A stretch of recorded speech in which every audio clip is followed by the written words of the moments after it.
The title is obvious and self-explanatory, but I think we need to establish some ground rules so we don't get lost.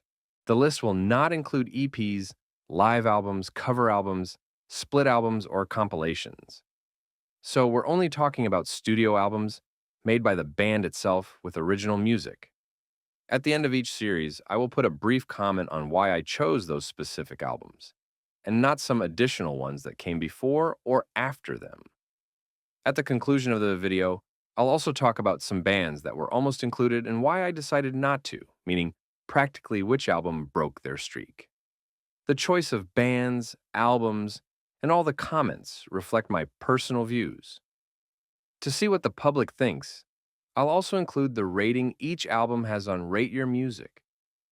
Finally, I'd like to say that when I started making the list, I didn't set a target number. I said whatever comes out.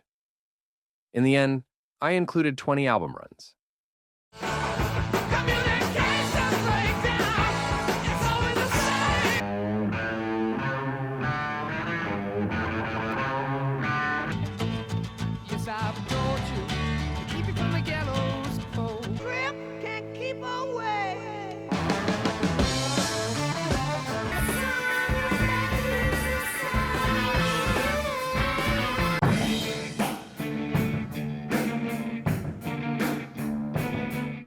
I don't think I need to say much here.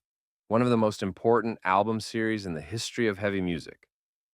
Their seventh album, Presence, has some good songs, but overall it's not up to the level of the previous 6. And for those who will say that Led Zeppelin are not heavy metal, I will agree and remind you that the channel's name is University of Heavy Rock.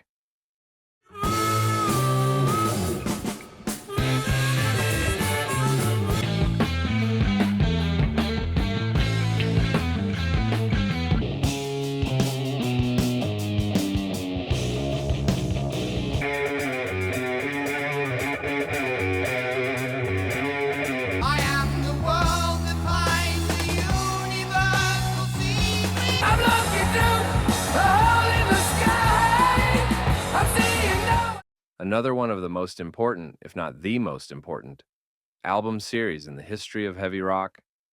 The band from Birmingham tries and invents almost everything when it comes to heavy rock and metal, from stoner to progressive. And of course, I'm including Sabotage, which was previously thought of as not up to par with the other 5, because personally, I consider it fully equal. The joint is jumping all around me.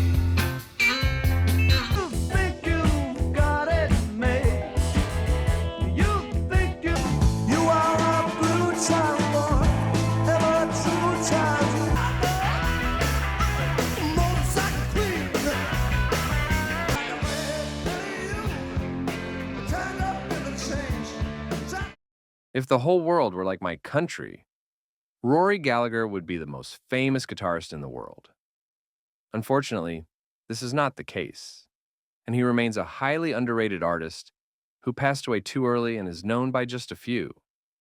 In the 1970s, he released this series of 5 excellent hard blues albums, to which I could even add his first 2, Rory Gallagher and Deuce, if the streak hadn't been broken by the Simply Good blueprint.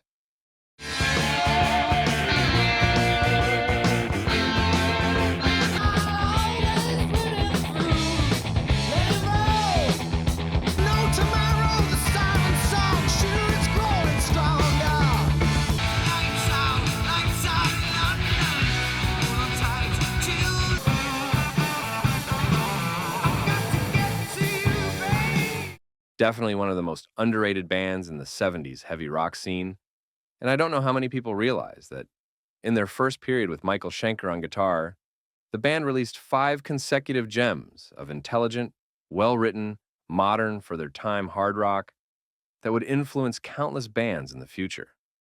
I don't know how many people disagree with the inclusion of Obsession, considering it somewhat inferior to the other 4, but for me there was never any doubt that it belonged with them.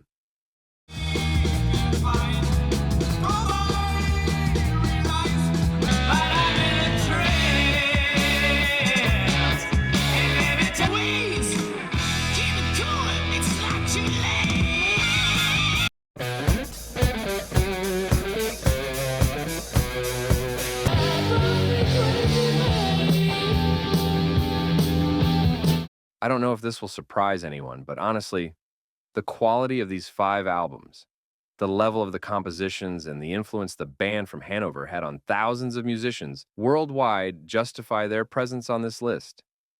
I could even continue the series, but although Animal Magnetism is a personal favorite, I recognize that it's not on par with the other 5.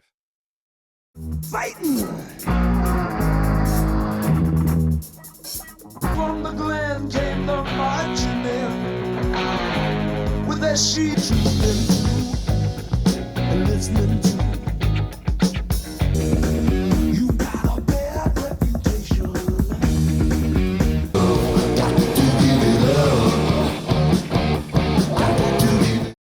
My love for this band hasn't appeared in any of my other videos, so it's time to express it. Anyway, I don't think many people would disagree with this series of albums I'm mentioning here. We're talking about exceptionally well-played, diverse, dynamic hard rock that has aged like fine wine. At one point, I thought about continuing and taking it to the end of the band's recording career. But okay, I can accept that Chinatown and Renegade are a bit lower.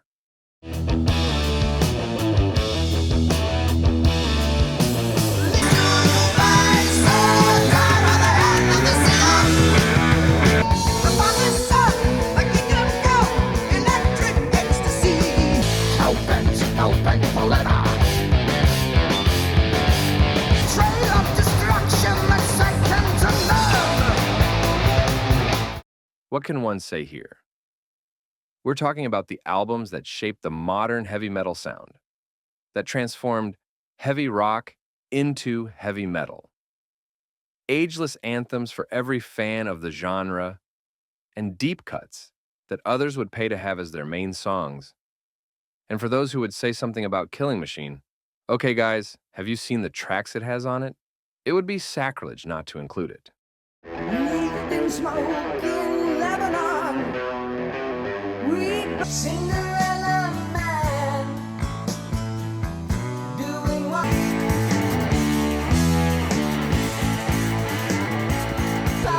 That's clear. I will choose free will.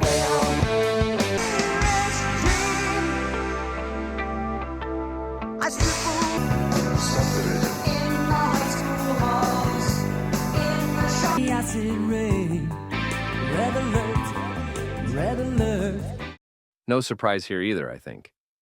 In fact, within this run, there's a very significant, albeit gradual, change in the sound, which I've analyzed in the corresponding video, and which didn't affect the quality of the result in any way. As for Grace Under Pressure, it's one of my favorite Rush albums, and I consider it one of the Canadian band's most underrated works.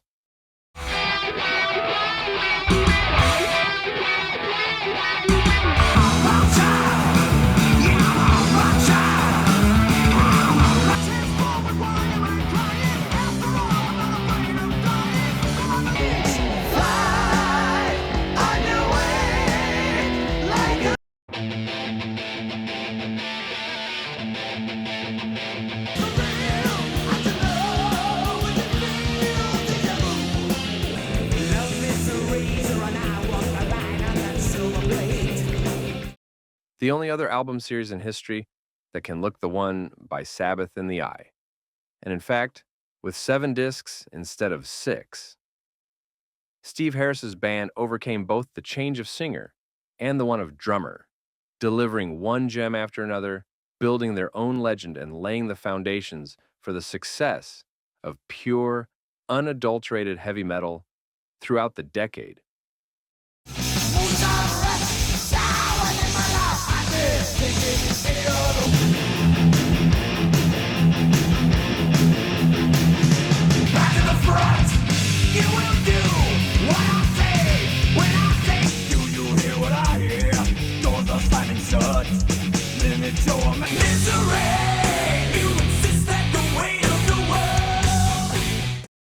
The hardest decision I had to make while preparing this video. Does the Black Album belong with the other 4 masterpieces, even if it's not on their level? I finally decided to include it. The album's detractors, me included, always have the bias that they've listened to it thousands of times and know how it changed the fate of Metallica and the entire scene it belonged to. However, for someone hearing it for the first time, it remains an excellent example of solid, well-written heavy metal.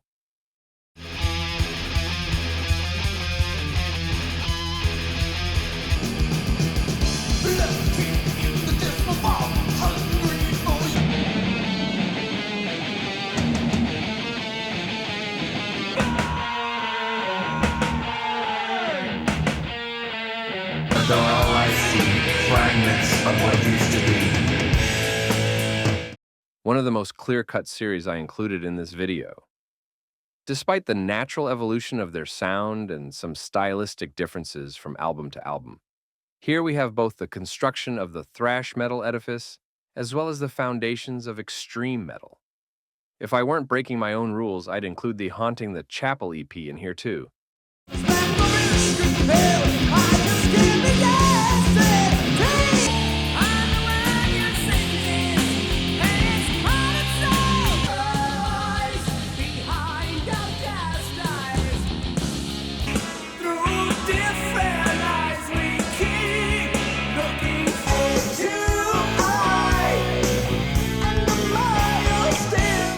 Another criminally underrated band that I should have mentioned in the corresponding video. If you were paying attention, we also have the lowest average score of all the album runs so far. However, that doesn't mean we have something inferior. It's just that the evolution of the progressive metal sound through technical skill, complex compositions, and groundbreaking ideas simply isn't for everyone. If the albums had been rated higher, we wouldn't be talking about an underrated band, would we?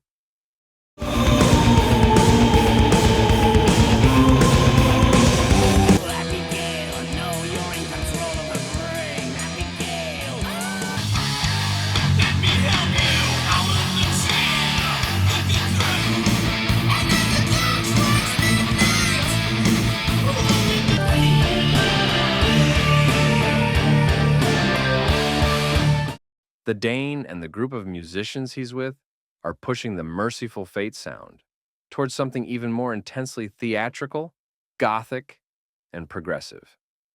The way the stories he tells alternate and fuel the exciting heavy metal he plays is unique, even by today's standards.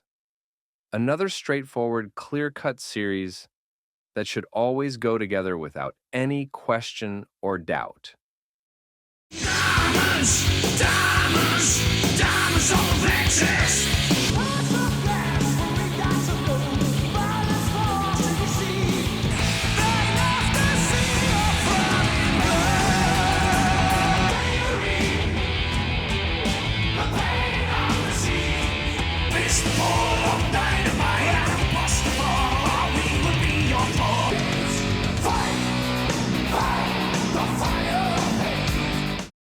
Perhaps a surprise for those unfamiliar with the band and the unique kind of pirate power metal they play. The first 3 albums evolved the sound, while the next 3 maintain the momentum. The level remains high from beginning to end, and the musical offering keeps things exciting for the listener, despite the inherently one-dimensional texture of a very specific genre. This wouldn't be true forever, but it works perfectly well on these 6 albums.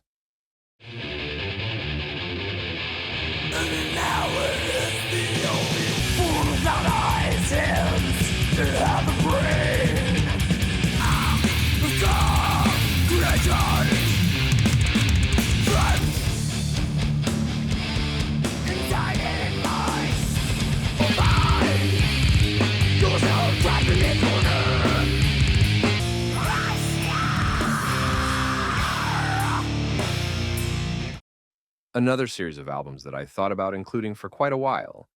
Doo-doo, as the band's fans might suspect, spiritual healing, which could have broken the streak. I finally listened to it again and said, okay, it's not up to the level of the other 5 masterpieces, but it's still a very good album. As for the rest, the way the band, i.e. Chuck Schuldiner, changes its sound while always remaining recognizable is simply unmatched.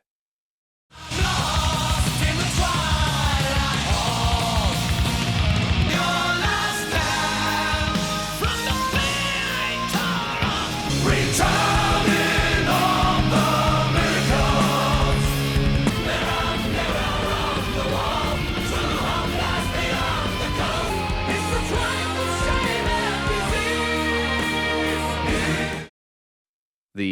bards from Krefeld back in 1990 found their niche and started releasing one masterpiece after another, while simultaneously managing to evolve their sound in a way that is unique for the genre they serve. All their timeless hits are here, still fueling their live performances to this day. If anyone has anything to say about A Night at the Opera, personally, I think it's excellent, even in its excess.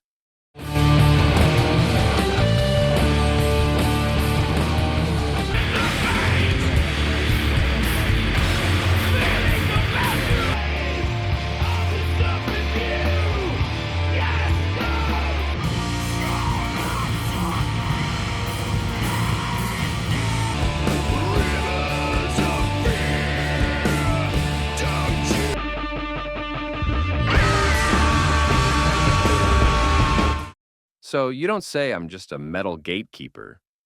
Of course, to be honest, the band from Oakland is more than worthy of being here. The streak they managed to create provided the guiding light for an entire atmospheric post-sludge metal scene that kind of became a thing in the metal world for a few years after 2000. Although clearly underrated in the overall scheme of things, they eventually gained some recognition, at least among specialists. The split with Jarbo doesn't count according to the rules I said at the beginning.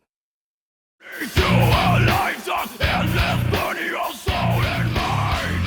I will see nothing diffuse sadness into stupid bound. Your future was nothing dream.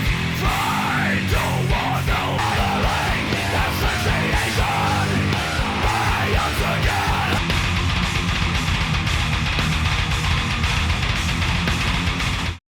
In 1995, the Swedes decided to go their own way and managed to draw the extreme metal audience to them without ever deviating from their course.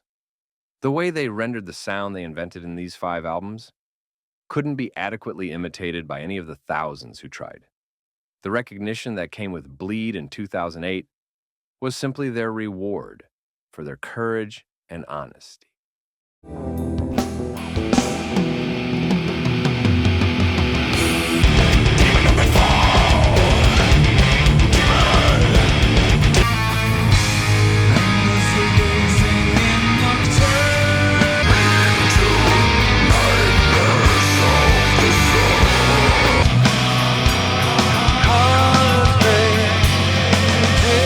Somewhere is miles and miles away.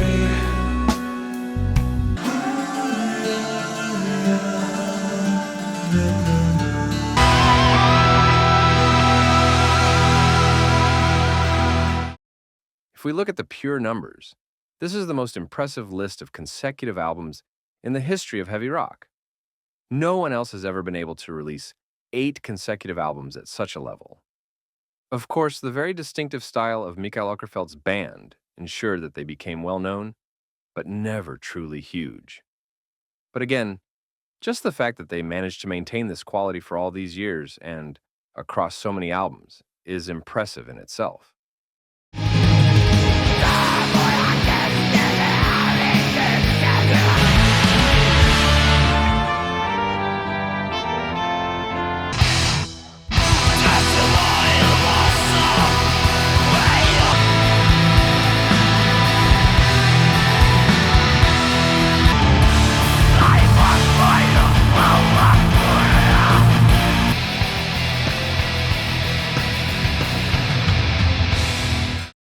The list concludes with the newest name, who released the first part of its album run back in 2003.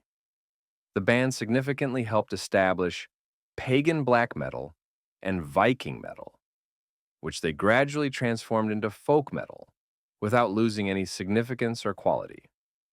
The fact that they managed to establish themselves globally in the metal scene while singing in a language as difficult as Finnish commands our respect.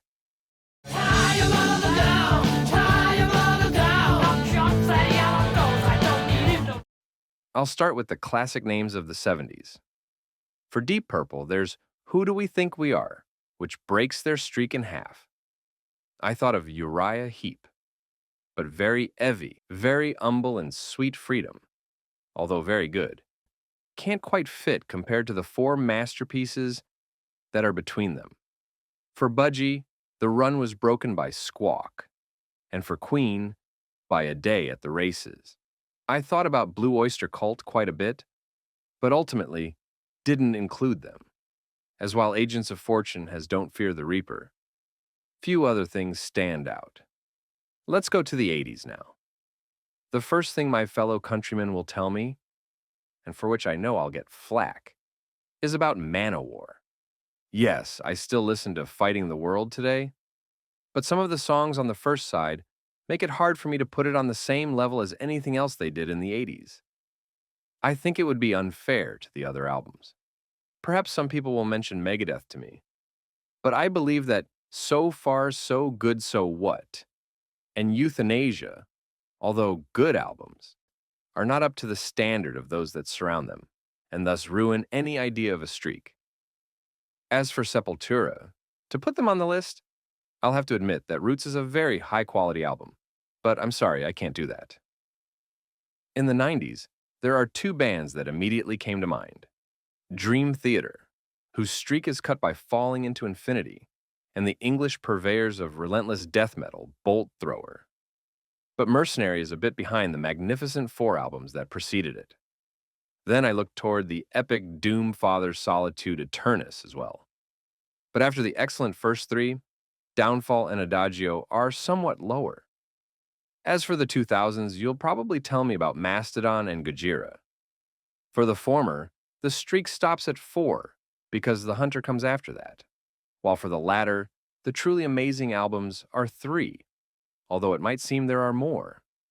In the modern era, the cadence of album releases has decreased due to the new conditions in the music business, and anyway, we need some years of distance to consider some works classic.